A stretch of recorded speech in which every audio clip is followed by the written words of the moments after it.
Thank you for clicking on this Smashy Smashy Eggman movie reviews and more video. I am Martin Prevost, and we're talking Shakespeare this month.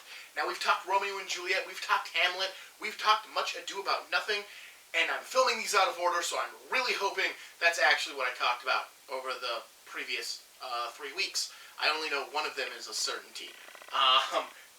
This week, we're moving away from direct Shakespeare and moving into a little more Shakespeare adjacent, or inspired by Shakespeare. Because there are a couple of works out there that, although aren't written by Shakespeare, are definitely inspired by his works. And this week we're going to talk about one of them. It is the film version of the play, which I also happen to have a copy of the play.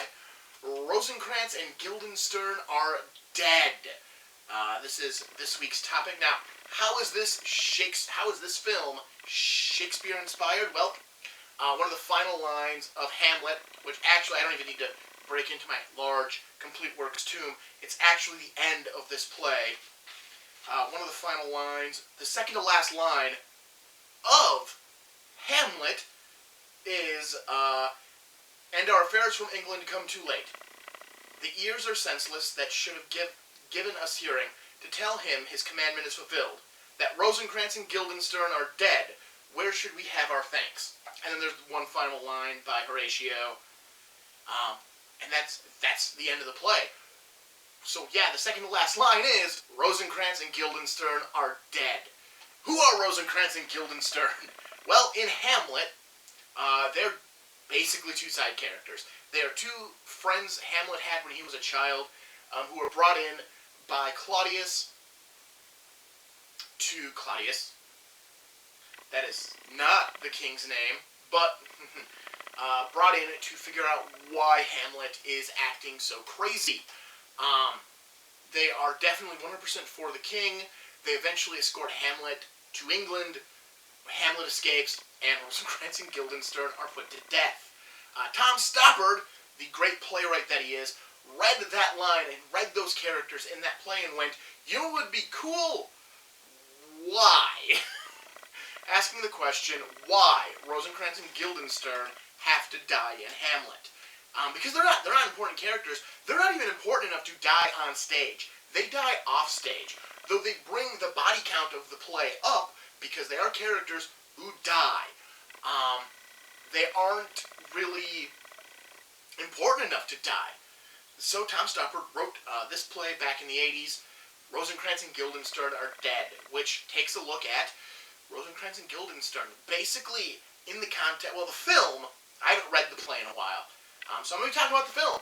The film is from 1990, starring Tim Roth and Gary Oldman as Rosencrantz and Guildenstern. One of the jokes of the movie and the play is they're not 100% which one is which, although they are credited. I believe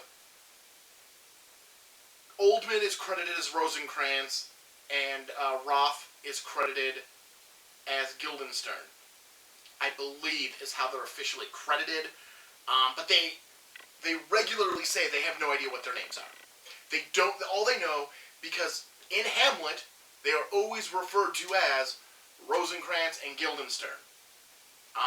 You almost never. There's never a line that just looks at, "Good Rosencrantz, tell me what you know." It's always, "Good Rosencrantz, tell me what you know. Gentle Guildenstern, tell me what you know."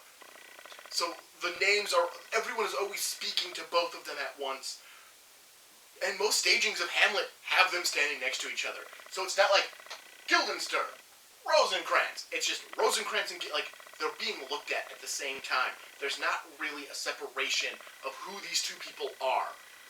And this play, this film, is that. That is throughout this entire thing, that nobody knows which one of these guys is which. All they know is that their names are, one is Rosencrantz and one is Guildenstern. The script obviously plays that, but they do each have a name as well, because one actor has to be reading the Rosencrantz lines, and the other one has to be reading the Guildenstern lines, even though they do ping-pong their names in the script, they are always who they are. The actor knows which one he is, but the audience doesn't. That is kind of the joke. And again, that's kind of how Hamlet plays out. The actors know who's who. The audience just knows that they're a pair. They're a duo. So, what does this play do? What does this movie do? Well, it opens with Rosencrantz and Guildenstern, Tim Roth, Gary Oldman, going to the castle. They have been summoned, and that's all they remember. That's their entire history up to this point is being awoken that morning and being summoned by the king. That's it. That's what they remember. As they are on their way, Gary Oldman finds a gold coin and begins flipping it, and it's coming up heads every time. Every time he flips the coin, it comes up heads. And him and Tim Roth, I'm just going to refer to them by the actors' names because I don't want to constantly try to remember which one is which myself. Tim Roth is curious at this, why the coin keeps coming up heads. And they have dialogue about why, as the coin is constantly being flipped, and it's always coming up heads. It comes up heads over 150 times. Eventually they run into the Tragians.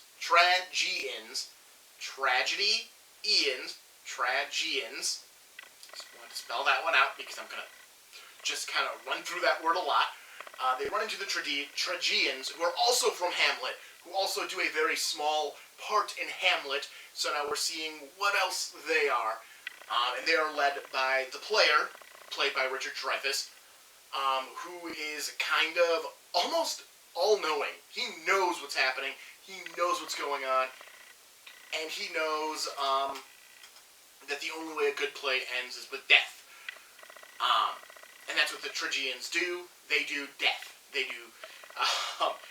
there's a great moment where he's explaining it, and it's, we do sword fights that lead to death. We do rape that leads... We do love that leads to death. We do sword fights and love that lead to death. And it's literally like you have two people doing a sword fight. One's a man, one's a woman. Then the two are humping and are like straddling each other. And the woman still has a sword. It's like, why did she still have a sword? And then he says the last part of the line that they do both at once. And it's the two humping with the woman fighting off a third person with the sword. It is a great moment. This is the first interaction with the player and the Tragians, and this will happen constantly throughout this movie. When they are talking with these characters, just talking to each other, they are talking in normal vernacular for the 1980s. They aren't they aren't using the Shakespearean words and doing the dynamic pentameter. They're just talking normally. They finally leave the players after betting them a coin flip, which comes up tails. It's the first time it's come up tails, and the next thing they know, they are in Hamlet. They are in their first scene where, well, they're watching Hamlet mess around with Ophelia, and then once they exit, everything is very still, and then all of a sudden, it all comes to life as the king and the queen and the court all fly into this room and just grab Rosencrantz and Guildenstern, and they are thrown directly into their first scene in Hamlet. Which is them being given their instructions on what they are to do to suss out what is wrong with Hamlet. This actually is taken directly from the play. Anytime they interact with the other characters from Hamlet, those are their scenes from Hamlet. So they have to legitimately do those scenes, which is why I said, yeah, this is inspired. This is not only inspired by Hamlet, this has Hamlet in it. Once they are left alone, they eventually find their way to a gym court where they talk about who is who, what they remember, and how they are going to go about their task, finding out why Hamlet has gone crazy. And they begin playing a game called Questions, but they do it on a tennis court, and they're actually like calling love and switching back and forth as they score points. So it's this very active moment of this. That's just dialogue. And it's funny dialogue because they're trying to have a serious conversation while at the same time play this game where they can only ask questions. And Tim Roth is getting more frustrated because he doesn't know what's going on. He doesn't understand why he's doing what he's doing, and he doesn't know who he is. And Gary Oldman is discovering... Throughout this movie, Gary Oldman discovers things. I think this is the scene. He discovers The weight of objects. He's picking up a feather and a boulder and dropping them, and to him, in the box, they're both hitting at the same time. He then goes, which of these do you think will hit? I bet you think the feather will hit the ground after the boulder, but watch. And then he drops them, and it works exactly the way you expect it to. Gravity pulls the heavy stone down, and the feather floats to the ground. His response is exactly like that, and he walks away. This movie doesn't use music. It uses it very it uses it very sparingly.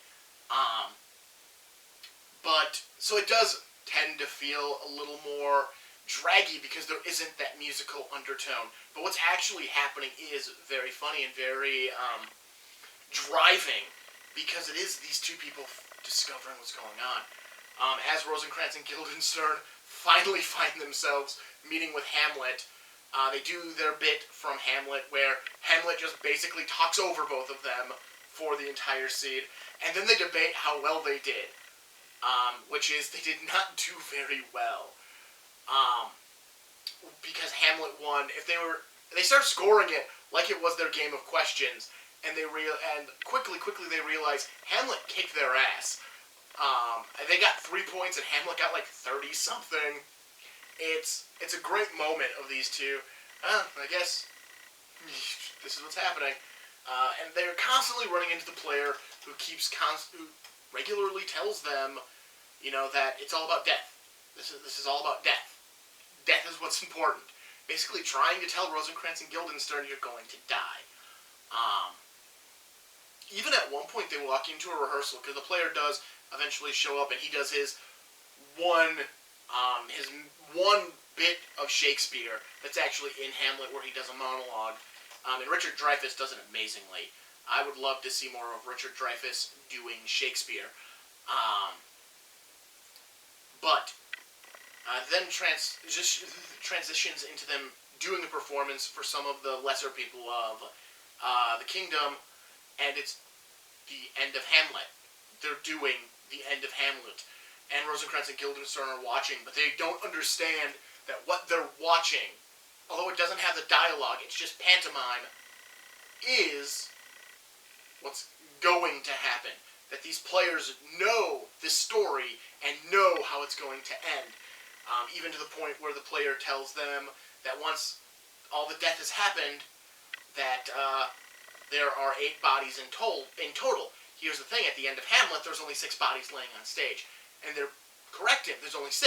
And then it cuts to 2 people dressed very similarly to Rosencrantz and Guildenstern, who act like they're being hung, because they are the 7th and 8th bodies. This actually happens again later on, where they meet the player as he's preparing to do the pantomime show that's in Hamlet for the king, and they're rehearsing the pantomime show, and they get to the end where the king erupts, and they ask, well, that's the show? And he's like, no, that's not the show. And he kind of, again, walks through the rest of Hamlet, and kind of, again, trying to tell them, this is what's going to happen to you. You need to be smarter than what you are. The Rosencrantz and Guildenstern don't listen, and we get a great transition to the actual scene of the dumb show from Hamlet, where the king reacts to what's going on, and we start moving into the final beats of Hamlet. And there's some other great moments scattered. I'm really starting to race through the rest of this synopsis of this film. But there's some great beats between Gary Oldman and Tim Roth. They are amazing in this movie. And Richard Dreyfuss, all 3 of them, this movie is about those 3 actors, and they are just loving every minute of what they're doing on camera. Eventually you get to the final beats of Rosencrantz and Guildenstern in Hamlet, which is them being given the order to take Hamlet to England. That's their last bit. You then see them interact in the scene, that they're present when Hamlet stabs Polonius, which is, again, what kind of leads to Hamlet being sent overseas. And then they're standing there, Polonius' dead body is laying there, and they immediately find themselves on the boat to England. They just jump through to wherever they're needed next. And they don't understand why. And they have their discussion. Eventually, one of them, they go over, well, what do we do? When we get to England, what do we do? Well, we go to the king, and we tell the king we have come. Great. What are we doing? Why are we telling the king we have come? Well, we have a letter. We tell him we have a letter, and one of them starts playing the king, rips open the letter, and you see Hamlet's eavesdropping, and then Gary Oldman reads the letter, which states that Hamlet is to be executed immediately upon reading the letter. They are not sure what to do with this information, but they decide to sleep on it, and Tim Roth is pretty sure that they're just going to go through with it, that they are taking Hamlet to his death. Hamlet, well, Rosencrantz and Guildenstern are sleeping, writes a new letter, seals it, and swaps the letters. And then pirates attack, because that's literally what they say in Hamlet. How Hamlet got off the boat to England was that pirates attacked, and he got on the pirate ship, and it took him back to his kingdom. So the pirates attack. Rosencrantz and Guildenstern are now on this boat alone, and they're freaking out. They don't know what to do. Also on the boat are the tragedians and the player.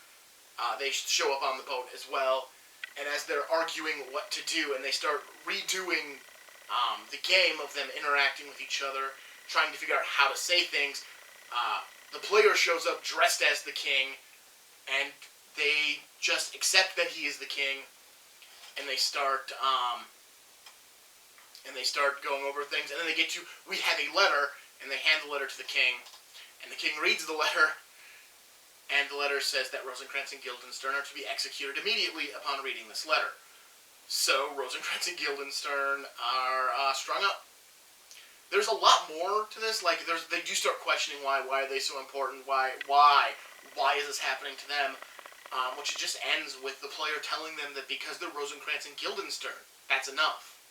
That's all that matters. It doesn't matter what they've done. It doesn't matter anything else. What matters is that Rosencrantz and Guildenstern are meant to die. And they are Rosencrantz and Guildenstern. It is written, therefore, they will die. And there's nothing they can do to change that, which that's what a character is in a show. You're written to do something, and that's it. And some people might want to influence that to life, and you can go there if you want. I'm not. I'm just going to lay that breadcrumb out there and move right along. So, as Rosencrantz and Guildenstern are dying, you're actually getting the final beats of Hamlet interplayed with the actual actors who have been playing these characters throughout the runtime of this movie. As Hamlet gets stabbed, his mother drinks the poison, he kills the king, he kills, I can't remember who he's fighting, because, Laertes. He kills Laertes, and you get the final message that I read at the beginning, and that's how the movie ends, is that Rosencrantz, that final bit that ends with Rosencrantz and Guildenstern are dead. And then you see the two hanging, and that's how the movie ends. It's a really interesting piece because of that statement. Because that it looks at these people who aren't important at all to this story, but somehow are so pivotal. They are the second to last line of this play is to tell you what happened to them. They could have just left for England and never been brought up again, and the play wouldn't have changed. The play wouldn't have been any worse for hearing that information, for knowing that, that nobody would have cared. Nobody would have asked what happened to Rosencrantz and Guildenstern. Nobody would have.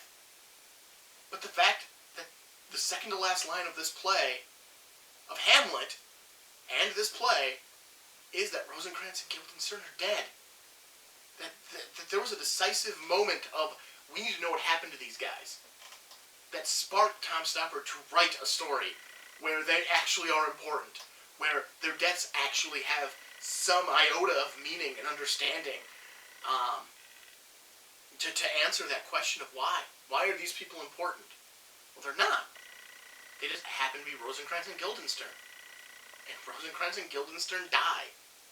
And that's what the player tries to get through the entire show, is that if you're scripted to die, you die. The player doesn't die, because the player's not scripted to die. The player is scripted to do his scene. He is now scripted to do his stuff with Rosencrantz and Guildenstern, and that's it. He's not scripted to die. The other bodies are all shown, which is an interesting thing, because they do. They even show, they make sure Ophelia gets shown as well, even though she doesn't die on stage. She dies off stage and is just talked about. But they make sure they show Polonius getting stabbed, Ophelia's drowned body, all of the characters that die at the end. They make sure they show you that, because that's what's important. If you're scheduled to die, if you're written to die, well, then you're just going to die every time. You're not going to get saved. It's an interesting theory. It's an interesting idea and an interesting concept, and I really like this movie. Again, it can be a little dull, only because there is a lack of music to kind of draw you in.